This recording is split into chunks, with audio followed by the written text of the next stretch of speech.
The rain lashed against the penthouse windows of the Hudson building, mirroring the storm brewing inside me. The lawyers had left an hour ago, their briefcases and hollow pleasantries a mere echo in the cavernous office. The mahogany desk felt cold beneath my fingertips.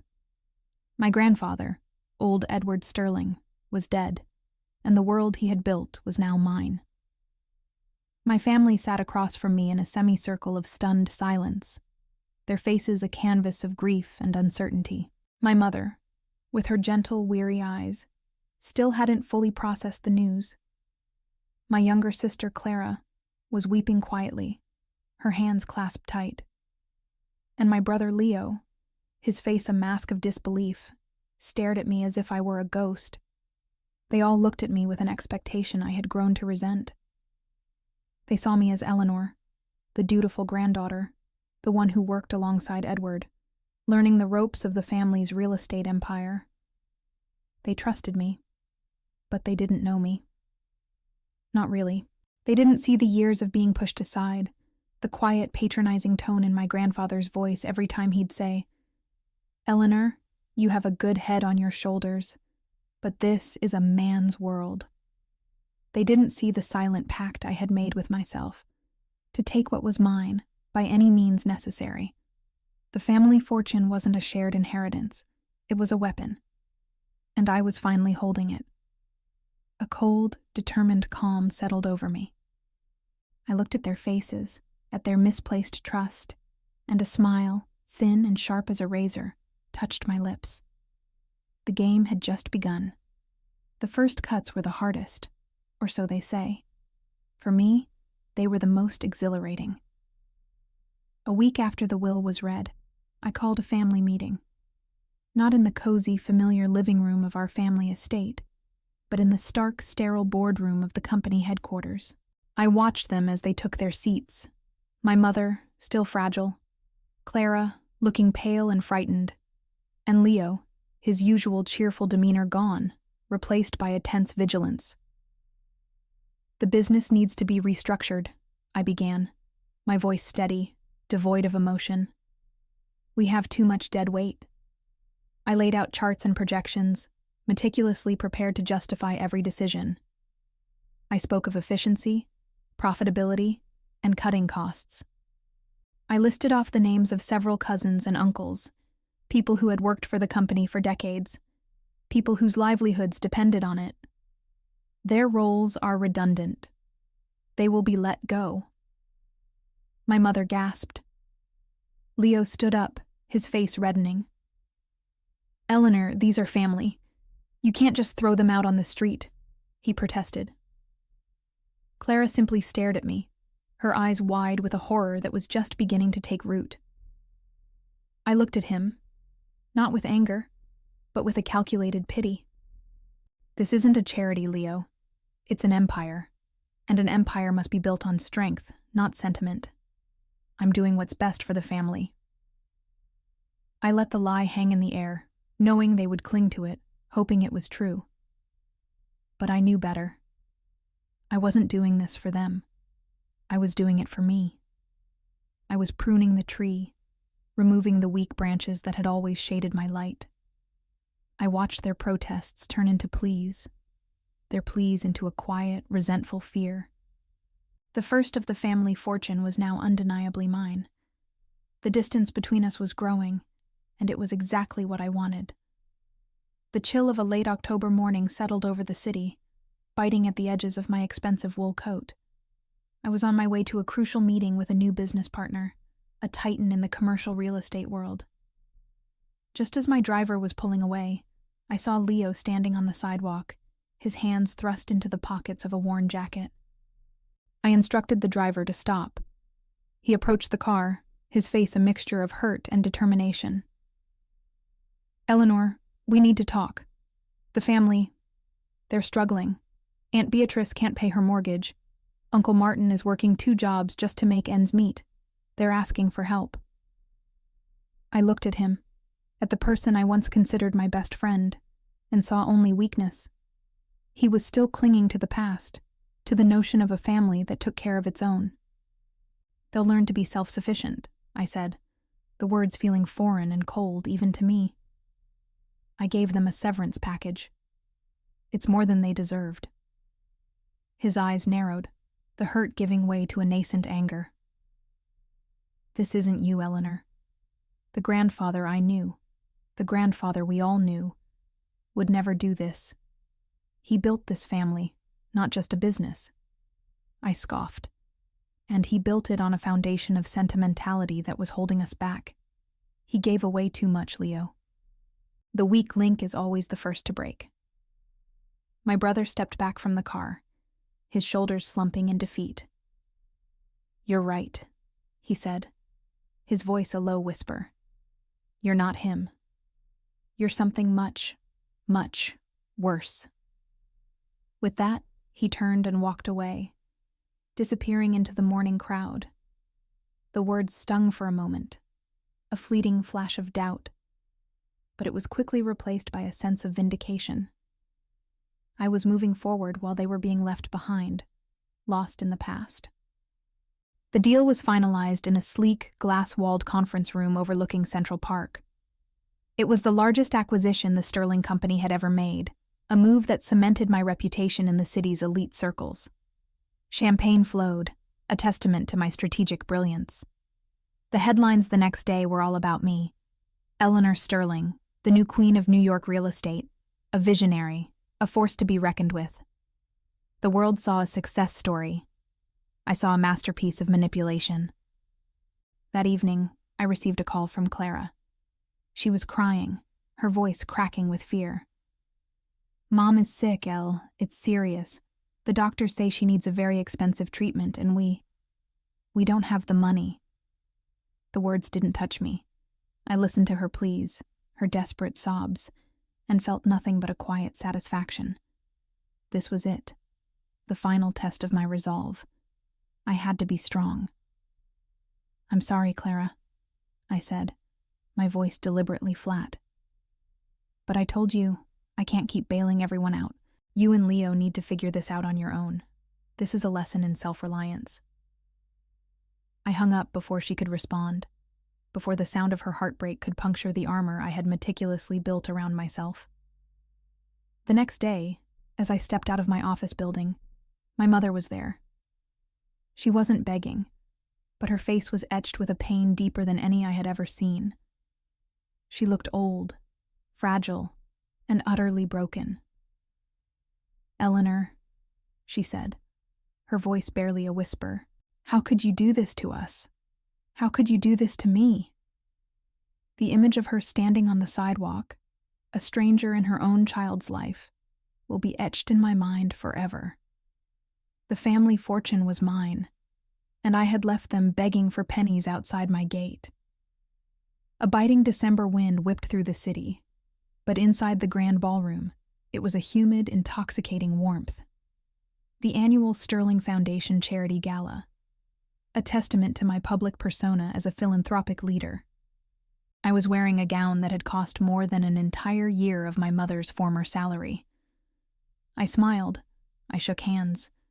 I gave a brief, perfectly polished speech about the importance of giving back. I felt like a performer, a master puppeteer pulling the strings of my own reputation. But the performance felt hollow, the applause like a distant, meaningless sound. A single text message from Clara flashed on my phone, a tiny, jarring intrusion into my flawless evening. The hospital is threatening to stop treatment. The bills are piling up. Please, Eleanor, just a small loan. For Mom. For our family. I deleted the message without a second thought. This was her problem, not mine. I had given them every opportunity to be strong, to be independent, and they had failed. They wanted me to be their safety net, a role I had never wanted to play. This wasn't about love or care. It was a test of willpower. If I gave in now, I would be betraying the one person who truly mattered, myself. I took another sip of champagne, the bubbles stinging my tongue. The faces around me were smiling, admiring. None of them knew the truth of my private war. The truth was that a part of me, a small, terrified part, was also begging for help. but I had long since learned to ignore its cries. The silence in my penthouse had become a living, breathing thing. It wasn't the peaceful quiet of a home. It was the suffocating stillness of a tomb. I had everything. The city glittered outside my panoramic windows like a galaxy I owned. My name was on every magazine, my face on every billboard. But when I came home, there was no one to ask me how my day was. There was no one to argue with, no one to confide in. My phone was a constant stream of business calls and social invitations, none of which were from people who truly cared. My victory was absolute, but it was also profoundly empty. I remember one evening, walking through the sterile corridors of my home, a place of curated beauty and unimaginable cost. I stopped in front of a mirror and looked at myself, at the woman who had achieved it all. Her face was a perfect mask of success. Sharp cheekbones, cold, intelligent eyes, a faint condescending smirk. But behind the mask, I saw a profound loneliness, a desolate landscape I had created for myself. I had removed every person who was a threat, every person who demanded my love or attention. I had been so convinced that my family's emotional ties were a weakness, a sentimental chain holding me back. But now, in the quiet of the night, I realized they had been my tether to humanity. I had cut the rope, and now I was drifting, weightless and alone, in a cold and starless void. The rain was a cold, relentless sheet, washing over the tombstones in the city cemetery. I watched from the safety of my car, parked a good 100 feet away. I saw them there, a small huddle of black umbrellas. Clara and Leo stood close to each other, their heads bowed, their shoulders shaking. The few remaining cousins I had cast out were there too, their faces drawn with a grief I had deliberately avoided. My mother's funeral. I had received a terse, impersonal text from Leo. She's gone. Her funeral is at noon on Friday. No invite, no expectation of my presence.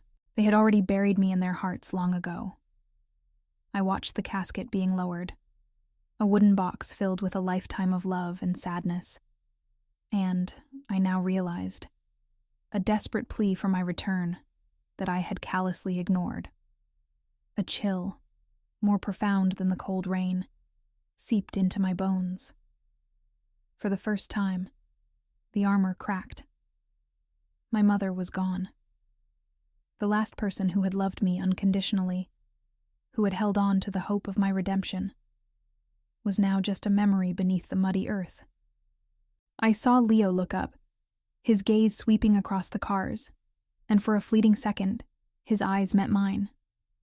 There was no hatred in them, no anger, just a deep, aching emptiness. It was the look of a stranger seeing another stranger on the street. I was an outcast, a ghost at my own mother's funeral. The full, devastating weight of what I had done settled over me, heavy and suffocating. If you're enjoying this story, don't forget to subscribe to the channel. The phone call came in the middle of a meeting with a new investor.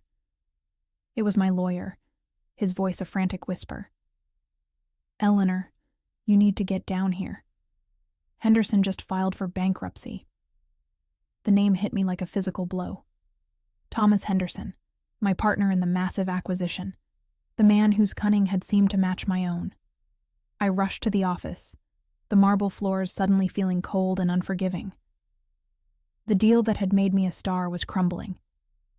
Henderson had been using the Sterling Company as a front for his own fraudulent schemes, and all the innovative accounting I had signed off on was about to come to light.